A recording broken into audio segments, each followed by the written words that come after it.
stream before I start work. Boy, I cannot stand this morning shift stuff. But hopefully I go back to swing night shift because I'm supposed to be having a meeting sometime next week, me and the union, because like I said, I'm not even supposed to be on morning shift. But long story, but nevertheless, so it appears that Errol Spence activated his rematch clause in his contract after taking a one-sided ass whooping via,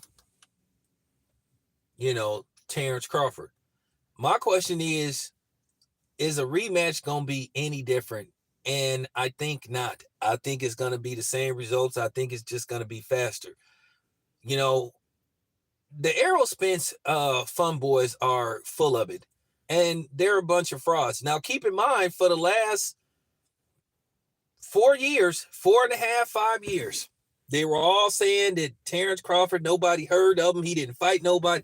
Every excuse in the book to demean Terrence Crawford as a fighter and a person. And you had certain people calling this man out his name and stuff. And then, some of these dudes, they have questionable character, outside of their YouTube channels. A few of these dudes, based off what I had heard about.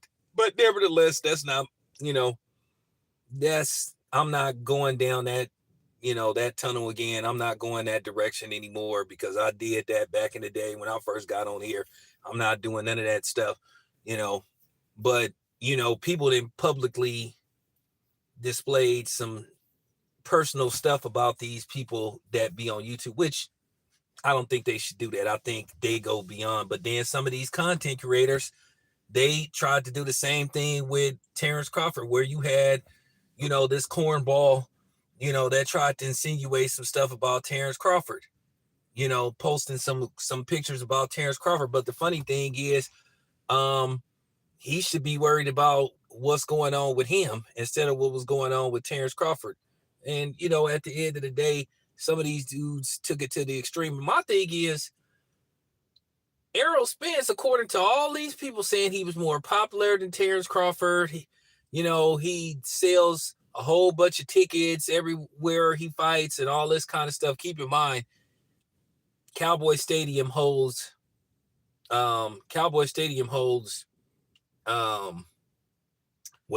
it could hold up to 100,000 people. But he only managed to get 37,000 people in there selling tickets for $35, as low as $35. And he couldn't even get 50,000 people up in there. But you had, his fun boys saying that he's just so popular. And my thing is, if Errol Spence has this extremely huge fan base, because according to them, that was the reason why he should get 80-20 when it came to his fight with Crawford. Well, then how come this fight sold under 1 million pay-per-views? I was thinking this fight was going to sell like at least 1.2, and according to reports, best case scenario, it did around 800,000. But Errol Spence supposed to have this huge fan base. So that just goes to show you that his fan base isn't as big as they tried to make it out to be on YouTube and on the internet. Because otherwise, I was expecting this fight to do Tank Ryan Garcia numbers. There was no belt on the line with Ryan Garcia versus Tank Davis, and that fight did over 1 million pay-per-views. But here you have a fight for undisputed at 147, and it still did some decent numbers, but you were expecting it to sell over 1 million pay-per-views. So that just goes to show you how full of shit these Errol Spence fun boys is. I bet you they didn't even buy the fight. How much you want to bet they streamed the fight? Now me, I watched the fight at Dave & Buster's. I went to Dave & Buster's in Concord, California. I paid my $10 and watched it with my son and my sister. But these dudes were the same people. Yeah. Terrence Crawford need to take whatever Errol Spence gives him. 80 to these fanagers. Talking about how much Terrence Crawford should get. And I'm going to expose them in a solo video. Like I said, if he was so popular, this proves what everybody been saying. This fight should have did over 1 million pay-per-views. And then here's the thing.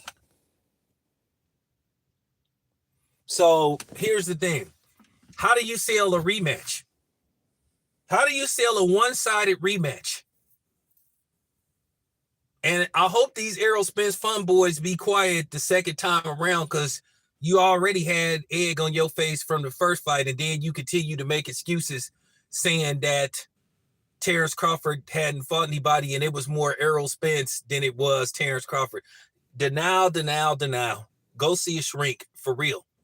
And, you guys talking about you don't care. You do not care, but you do care.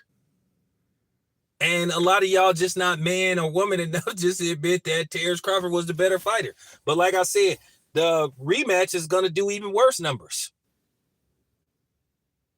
These Errol Spence fun boys ain't going to be nowhere to be found unless by some kind of miracle Errol Spence wins the second fight. Then they going to come out of nowhere, crawl from whatever rock or, wherever they come from, or whatever garbage can they live in, like Oscar the Grouch. Yeah, I told you.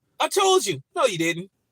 Because a lot of people, when the first fight got made, people started to get quiet. You saw less and less people making videos about this fight because their whole channel was predicated on this fight not ever happening, so they could basically tear into Terrence Crawford. Now, there were some people that, that stayed on the Errol Spence bandwagon, but there were some that quickly abandoned it. And then you got some that still lying and stuff, making up stuff. Then you got some that decided, hey, they couldn't handle it. And they decided to go on the green and better pastures. And at the end of the day, they was a bunch of phonies to begin with, wasn't even really boxing fans to begin with, and just hypocritical from every stage imaginable when it pertained to boxing. So, like I said before, what is going to be the selling point? So the selling point into the rematch is going to be, come see me fight Terrence Crawford at my actual weight, 154. At the end of the day, you were the champion. You could make weight, and your weight was fine all the way until the loss. Like I said, you started hearing this stuff for months or almost a year, going into the fight. You started to hear this stuff. Well, I don't know, can I make 147 anymore? They already were building an excuse in case they lost to Terrence Crawford that weight was going to be an issue.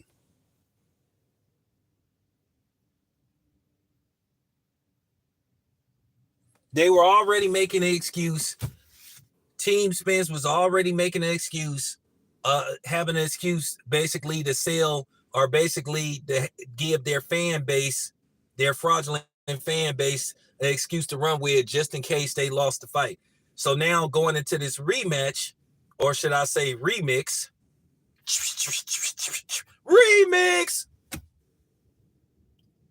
it's going to be the same.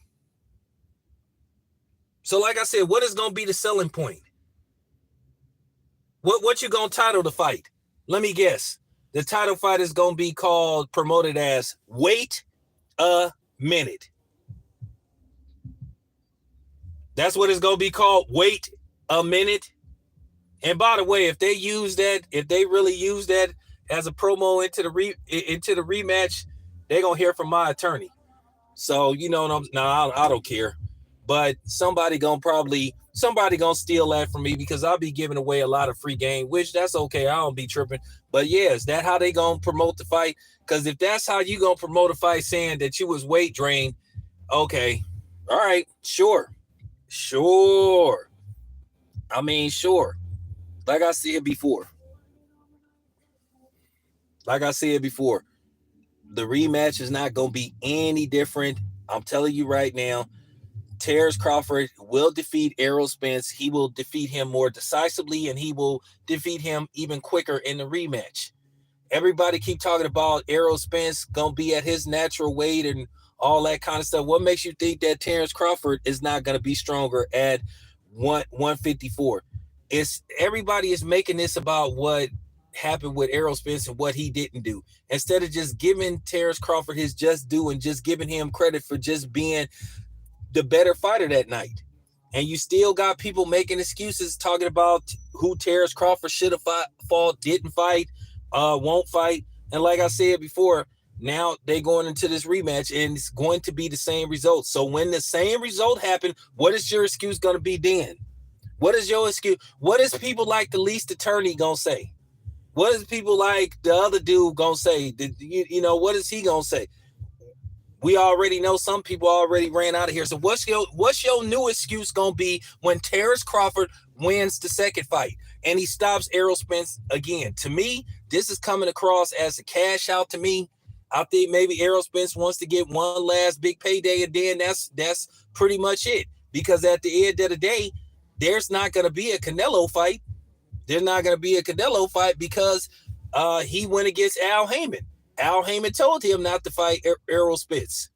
He didn't want to make that fight. Al Heyman made it very clear they wasn't trying to make that fight. That's why they kept stalling Terrence Crawford out, playing games with Terrence Crawford. That's why they were putting out this information about, oh, we don't know if we want to make the fight because we don't want to give Terrence Crawford an offer that's insulting to him. They didn't have no intentions on making this fight. They had a plan to quickly but slowly move Errol Spence up the ladder to basically try to make a Canelo fight sellable. They was gonna carefully put him in the ring with somebody at 154. Then get him a light touch at 160, and then probably try to fight Canelo, maybe possibly at a lower weight class, maybe at 165. But then Canelo has said that he's not coming down. So now what? That was the plan all along. Keep in mind, Errol Spence was included in the first package that they offered Canelo when he came to PBC the last time and when he went back to Matchroom. But nobody wanted to talk about that because people was too busy sitting up there trying to put this on Terrence Crawford. And I'm going to continue to expose these dudes. I'm going to continue to expose these dudes and blow them out the water. Just like I had to expose these lying ass niggas the other day that was putting out that phony stuff about Shakur Stevenson walking away from $8 million to fight Devin Haney when basically that type of money wasn't out there for a fight of that magnitude or not of that magnitude. And I basically did the numbers and broke it down step by step why that fight wasn't going to happen and why that type of money wasn't going to be available for that fight. And I noticed ain't nobody came on my channel telling me that I was lying because I knew what the hell I was talking about. But anyway, we will continue this later on. Like I said before, it's going to be very tough to sell a rematch. I promise you, it's going to be next to impossible. And the rematch is not going to do better than the first fight. And once again, to all these so-called Errol Spence fanatics, fanboys, where was y'all at the first go around? Y'all was sitting up there saying Errol Spence is so popular, he can't go nowhere without being mobbed by fans. But then basically this fight, to me, underachieves. To me, it should have did over $1 million. Oh, I know why, because you Errol Spence fans didn't want to buy the damn fight. So you justify Terrence Crawford getting a lump sum of the money and then basically being the A side for the rematch. Y'all justified Terrence Crawford getting more than that ridiculous 80-20 or 70-30 stuff. But anyway, y'all full of shit. This your boy Town. I'm out.